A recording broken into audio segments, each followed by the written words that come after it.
Mantras of our Divine Mother, date 19th December.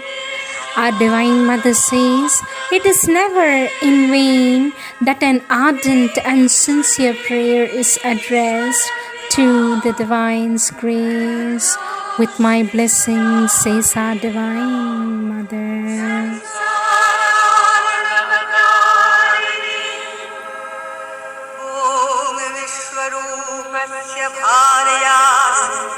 पद्मे पद्मालये शुभे सर्वतः पाहि माम्.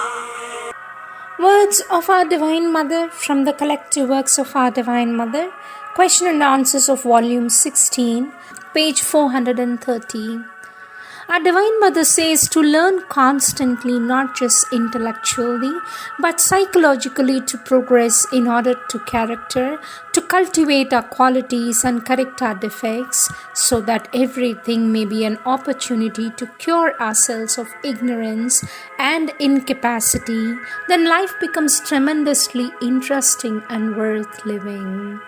Our Divine Mother says Sri Aurobindo came upon earth to announce the manifestation of the supramental world, and not only did he announce this manifestation, but he also embodied in part of the supramental force and gave us the example of what we must do to prepare ourselves for this manifestation.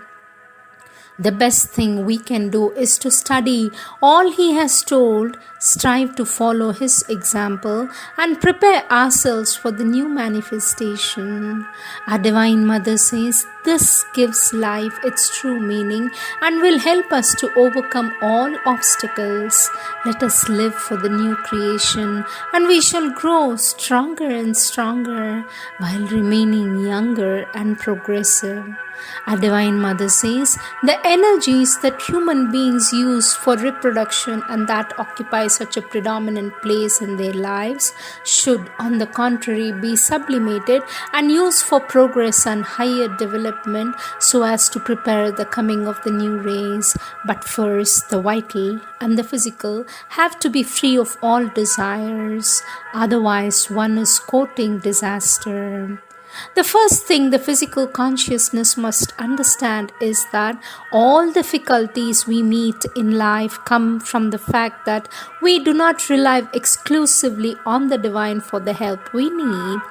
Our Divine Mother says the Divine alone can liberate us from the mechanism of universal nature, and this liberation is indispensable for the birth and development of the new race. It is only by giving ourselves entirely to the Divine in perfect trust and gratitude that the difficulties will be overcome. To want what the Divine wants in all sincerity is the essential condition for peace and joy in life. Almost all human miseries come from the fact that men are nearly always convinced that they know better than the Divine what they need and what life ought to give them. Most human beings want other human beings to conform to their expectations and circumstances, to conform to their desires, and therefore they suffer and are unhappy. Our Divine Mother says it is only when one gives oneself in all sincerity to the Divine will that one has the peace and calm joy which comes from the abolition of desires. The psychic being knows this with certainty. So by uniting with one's psychic, one can know it. But the first condition is not to be subject to one's desires and mistake them for the truth of one's being. The first necessity for each one is his own transformation, and the best way to help the world is to realize the Divine oneself. In the depth of our being, in the silence of contemplation, a luminous force floods our consciousness with a vast and luminous peace which prevails over all petty reactions and prepares us for union with the divine, the very purpose of individual existence.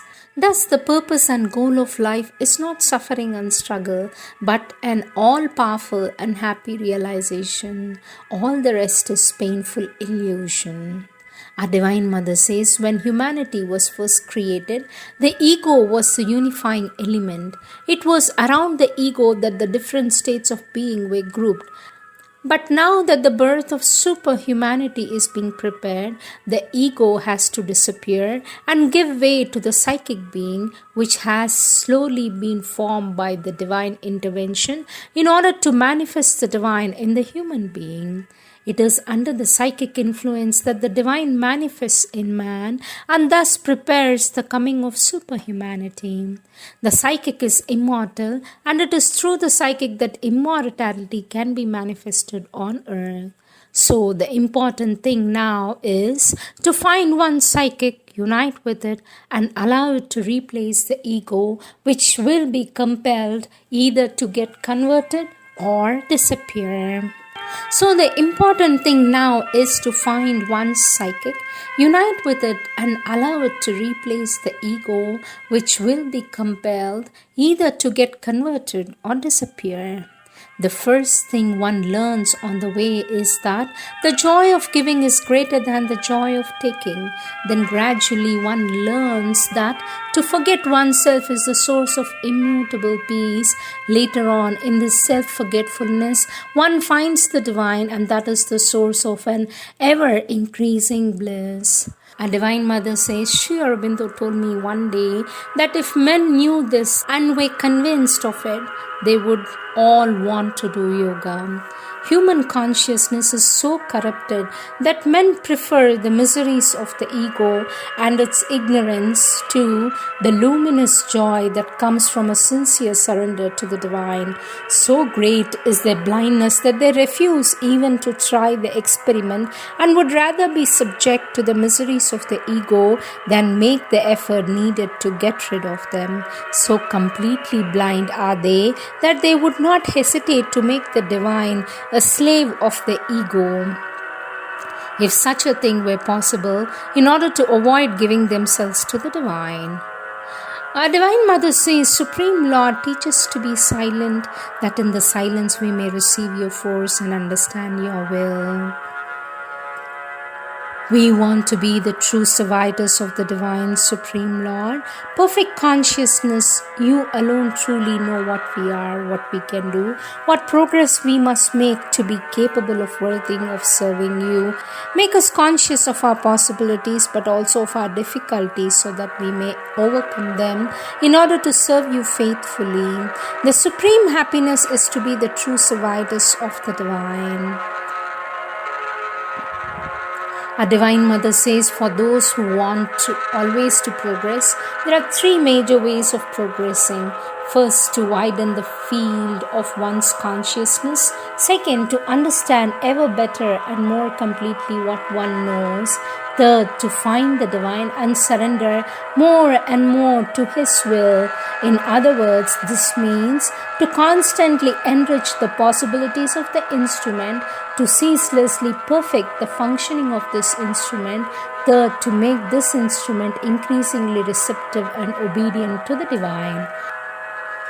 Our Divine Mother says to purify oneself of all that prevents one from being totally surrendered to the divine, to make one's consciousness more and more receptive to the divine influence. Our Divine Mother says one could say to widen oneself more and more, to deepen oneself more and more, to surrender oneself more and more completely. What is commonly called faithfulness is a scrupulous compliance with the promises one has made. But the only true and binding faithfulness is faithfulness to the divine, and that is the faithfulness we all ought to acquire through sincere and sustained effort. when the whole being in all its parts and all its activities can say to the divine in all sincerity, whatever you will, then one is well on the way to the true faithfulness. Life on earth is essentially a field for progress, but how brief life is for all the progress that has to be made. To waste one's time seeking the satisfaction of one's petty desires is sheer folly. True happiness is possible only when one has found the divine. Our Divine Mother says, Supreme Lord, perfection that we must become, perfection that we must manifest.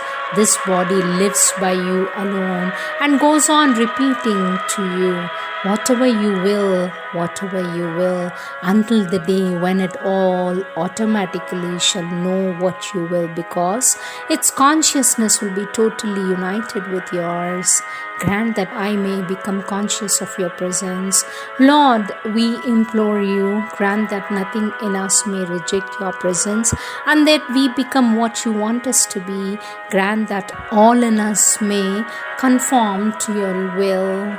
Lord, give us the silence of your contemplation, the silence rich with your effective presence.